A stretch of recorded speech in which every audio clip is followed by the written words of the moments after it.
I'll mute myself. And so Mathias Thaler from University of Edinburgh on commemorating loss in the age of slow violence. Over to you, Mathias. Thank you very much, Alex. Very hard act to follow up, the two of you. A wonderful presentation from which I learned enormously and for which I'm extremely grateful. I want to begin by thanking you, first of all, for organizing this workshop. And in general, Alex, for your leadership for the new journal, which we are all incredibly, I think, excited about and looking forward to the first issue of. It's going to be a real milestone, I think, in the academic debate around pacifism to have a journal dedicated to the study of it. And I'm extremely proud and happy to be part of that endeavor. Secondly, I need to apologize to all of you. I was very much hoping to join you in person in Loughborough, but a family situation made this impossible. So I know we are all incredibly fed up with Zoom conversations and talks. I just hope that my presentation will not be too much of a challenge to follow here. So thank you very much. So this is a paper that I've co-authored, still very much work in progress. So any kind of feedback you might have would be gratefully received. So I want to begin with a broad picture why I come to this topic of commemoration from a slightly different angle compared to the first two presentations. And the beginning of the paper really starts with an observation that is very well known to all of you, namely that the current ecological crisis really, I think, comes most sharply into focus when we realize that climate change has already been contributing for a very long time to a very astonishing decline in biodiversity. A very large number of species currently faces extinction, and many scholars have even begun to speak of a sixth great extinction event that's currently taking place on planet Earth. So there is really a very strong scientific evidence around the decline in biodiversity at the moment. I think almost uncontestedly so. But important, I think, when we reflect on the social political experience of this declining biodiversity is that we cannot observe, of course, here a uniform experience of the ecological crisis. The way how this loss in biodiversity is individually and collectively processed differs from place to place, from context to context. And that's an important reason why the discussion around, I think, biodiversity loss is much more fractured, perhaps, than the debate around climate change. So one way of describing then the ongoing emergency would be through a term that I borrow from Rob Nixon, a term that has already made quite, I think, an impression on a lot of students of both environmental politics and violence more broadly, namely the idea of slow violence, that climate change can be described as an act or as a series of interconnected acts of violence that are characterized through the long distance between the agents causing the violence and those who are affected by its effect.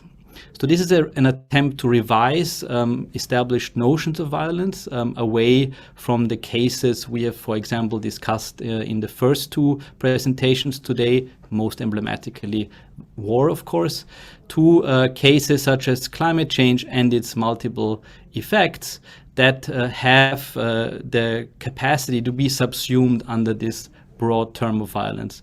So I'm not going to unpack the notion more widely here. It's a provocative idea that might well receive your objection, perhaps, but it's one that I think allows us to have a different take on the decline in biodiversity more broadly. So yet another way of describing what's going on then, if we accept this diagnosis of slow violence would be to use a term that the Australian sociologist and environmental philosopher Danielle Sellemeyer has recently resuscitated. Namely, the term is omnicide, I think, which was originally used by Johann Galtung in the 70s to describe the impending nuclear disaster. But Sellemeyer repurposes this term to describe the historical moment we're currently finding ourselves in, namely a moment when everything and everyone is, to varying degrees, at constant risk of being killed through droughts, through fires, and through other forms of slow violence caused by the climate emergency. So if that depiction of the world we find ourselves in at the moment is roughly correct and plausible, then we might ask ourselves, what is the politics of commemoration that might follow from this diagnosis? So if slow violence is a reality, and if omnicide is a proper name for the age we currently live in, then of course there are forward-looking proposals for mitigating and perhaps stopping slow violence and for moving out of an age of omnicide. But it also raises, I think, some questions about how we should think about the violence that has already been wrought upon various populations and other species on this planet. So this is where the paper sort of starts from. What kind of politics of commemoration would follow if the diagnosis of slow violence and the remark that we inhabit an age of omnicide were correct? Now, of course, in terms of further framing, the emotions and the attitudes that I think we can observe in the general public vis-a-vis this diagnosis are very well known already. On the one hand, we have straightforward denial, which I think is, of course, a little bit on the way on the disappearing side at the moment, but still there. Then we also have active ignorance. Self-interest is often driving the need not to know about what's going on. Psychological compartmentalization is very frequently observed when it comes to thinking about the effects of climate change. On the other end of the spectrum, we have something that is very, I think, prevalent among political and economic elites, a view of the climate crisis that lends itself to something like optimistic solutionism. The idea that we can move out of this moment of devastation of the planet through technological fixes, either through geoengineering or through certain forms of economic redistribution, etc. What this view of the world, I think, is very prominent in the global north and is fully compatible, of course, with a certain preservation of the status quo, and as such, I think, lends itself to the critique of wishful thinking. Then opposed, on the other end, to solutionism of this kind is a sort of resigned pessimism. A lot of commentators nowadays, I think, adopt this posture. They embrace fatalism and even exit politics to some degrees. They think that there's nothing we can do about the future of our species or the future of the planet, indeed. And hence, the best way forward would be to more or less prepare for the impending climate collapse. Finally, the fifth point is the one where I want to start thinking with you about what should we do about what's going on. And that's the experience of those who indeed experience grief and mourning about the state of the planet. They experience anguish, despair. They risk paralysis, just like those who are resigned pessimists. But in principle, I think the many people who experience anxiety in this particular way are attuned to the ecological crisis. And there is something valuable about these negative emotions in that they acknowledge the severity of what's going on without necessarily collapsing into resigned pessimism. So then normatively, and the paper is sort of anchored in normative political theory, the question is how can we build on this experience of grief and mourning? More specifically, what opportunities can a politics of commemorating the destruction of more than human life, not only of human life, but more than human life, afford to environmental action? So what would happen if we were able to define a politics of commemoration that recognizes the legitimacy of those who grieve and mourn environmental losses, of those who acknowledge the victims of the slow violence of climate change? So the paper combines roughly three bodies of literature. On the one hand, political theory, which is my own background, as it were. Then also environmental humanities, an incredibly exciting, I think, innovation and new addition to the discussion around the environment, and also memory studies, in order to make a principled case for the value of publicly commemorating those losses produced by the climate emergency that are still publicly disavowed, or if not disavowed, they are at least pushed to the side of our conversations around commemoration. So I want to defend a set of principles on a sort of programmatic level for a memory politics that then allows us also to address some of those emotional and attitudinal reactions I talked about before, such as denial, resignation, and solutionism, etc. So not only lend legitimacy to those who are already grieving in some way by creating these public forms of commemoration, but also trying to counter those reactions to the climate emergency that I think have been proven to be fatally compromised in this moment of utmost crisis. So how do we then get to the level of imagination that would allow us to prefigure those models that would work for ecological loss? And of course, the best way forward would be to look for inspiration in human-centered forms of commemoration, perhaps not exactly the poppies, as Alex has just showed, but something along those lines, while also remaining vigilant over the risk of anthropocentrism here.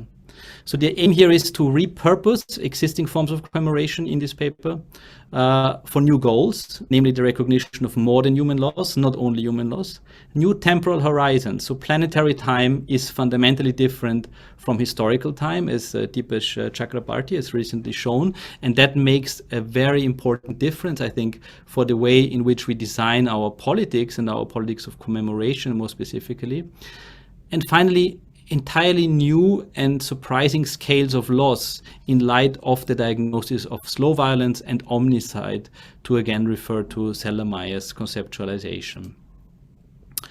So perhaps the best source of inspiration here would be, I think, human losses produced by structural injustices, such as racial oppression, in particular, because of the intractability, the geographical spread of these forms of oppression, and the longue durée of these forms of oppression. So the idea is to learn from those commemorative practices and repurpose them for the sake of environmental loss. So very quickly about human-centered commemoration, nothing that I say here will be a great surprise to you, but I think it's necessary for our principled case. Why do we make the argument that these forms of human-centered commemoration are normatively required? Well, on the one hand, of course, they acknowledge that some wrong has been committed. They express regret, and they also archive evidence of the systemic nature of the deeds that have led to human loss. In so doing, commemoration always tries to affirm the dignity of victims and enable communities to mourn them in a way that is public and not resigned to the fringes of society only. Commemoration is not only backward-looking, it of course has always a forward-looking, or at least a present bias as well. Commemoration tries to illuminate the consequences and aftershocks of any past injustice.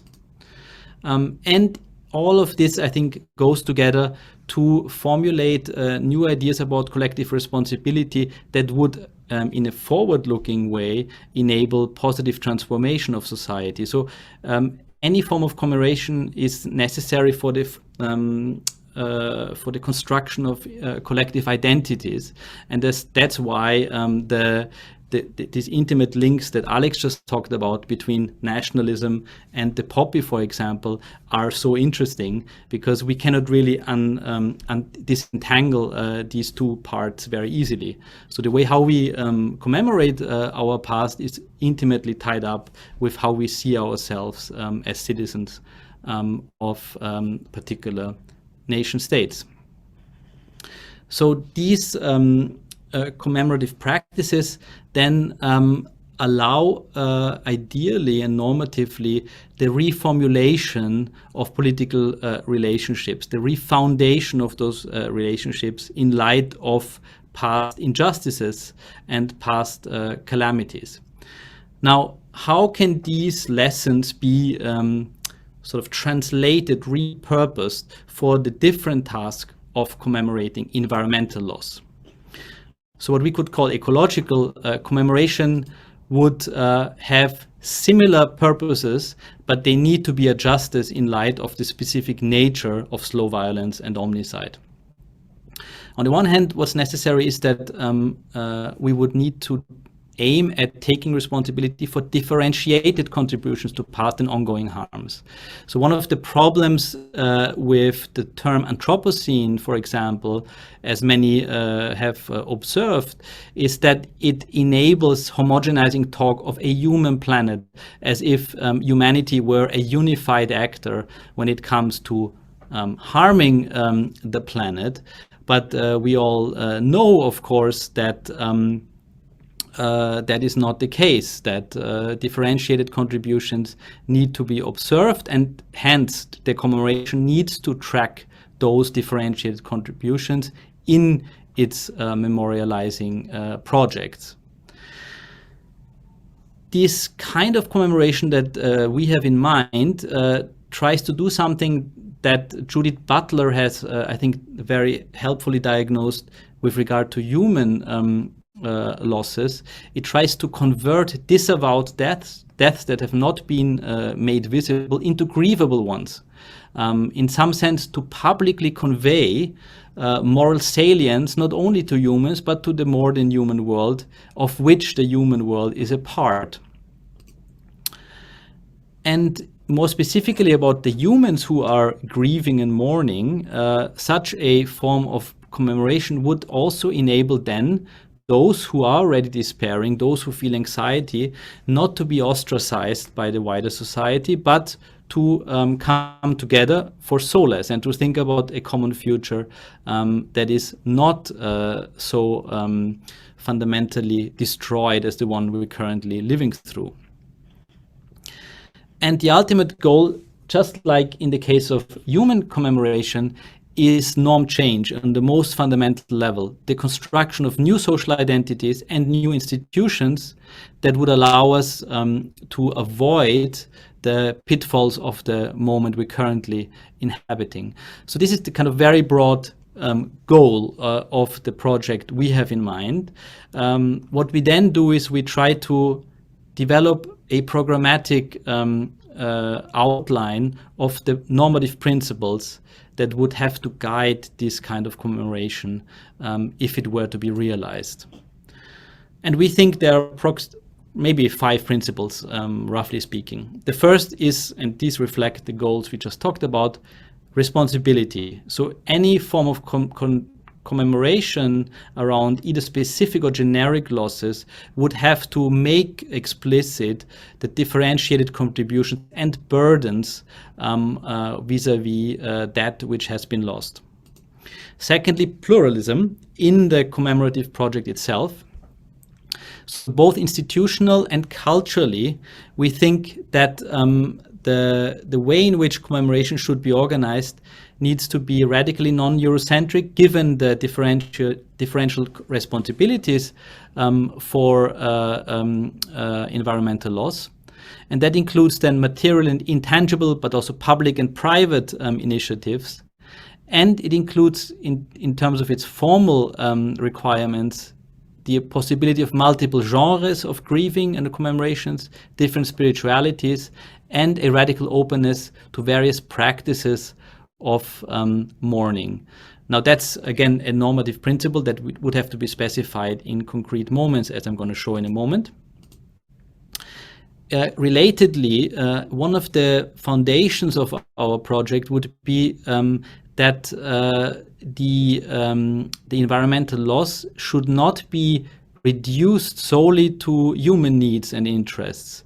It would be wrong to romanticize nature as something that's fundamentally separate from humanity, but at the same time, we should not commemorate environmental loss only because it has some aesthetic or use value for us as a species. So we call this here a multi-species perspective to foreground the decentering of anthropocentric frameworks in this political project of commemoration we have in mind. Fourthly, dynamism. So given that we are interested in transgenerational learning about both past, present, and even future losses of environmental harms, it's important that any project that follows these principles remains flexible and fallible with regard to the goals and the means of the project itself.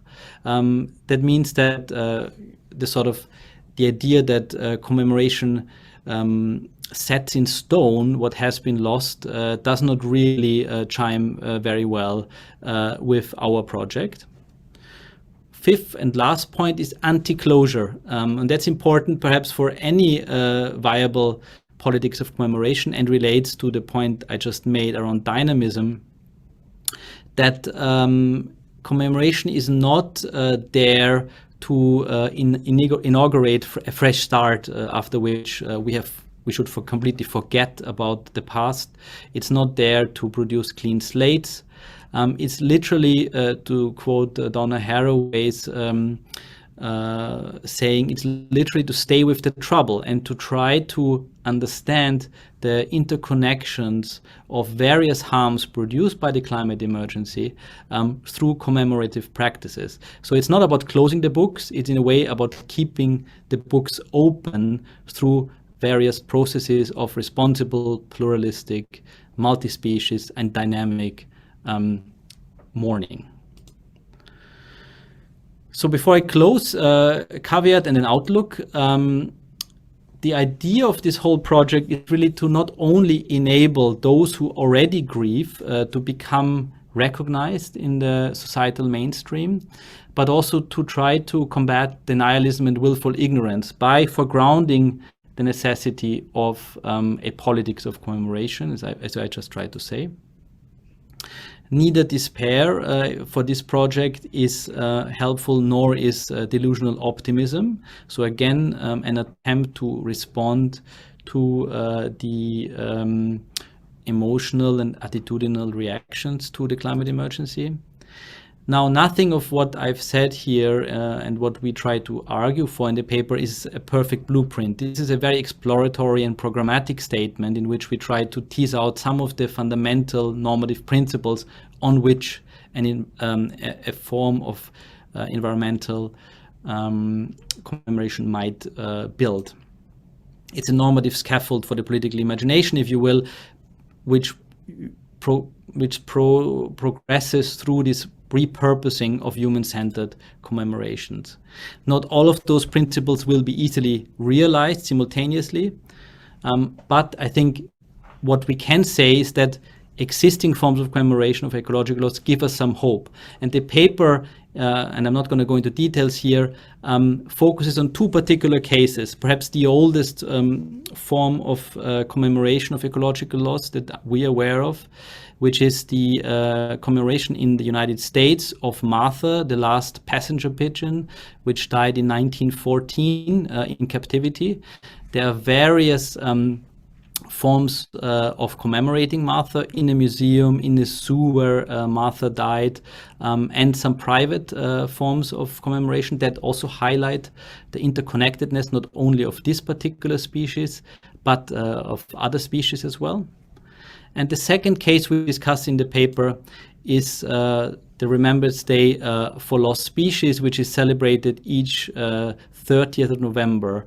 To highlight in the beginning just specific species, but now nowadays, 10 years after its inauguration, various complex forms of biodiversity loss that are intricately linked to social and economic problems, and indeed to racial problems as well. So these cases give us hope. We don't think that the cases perfectly realize all our principles, but they show us, I think, how a politics of commemoration could gain traction and how it could lead us into a different future that is perhaps not as burdened as our current moment by the ongoing climate emergency. Thank you very much.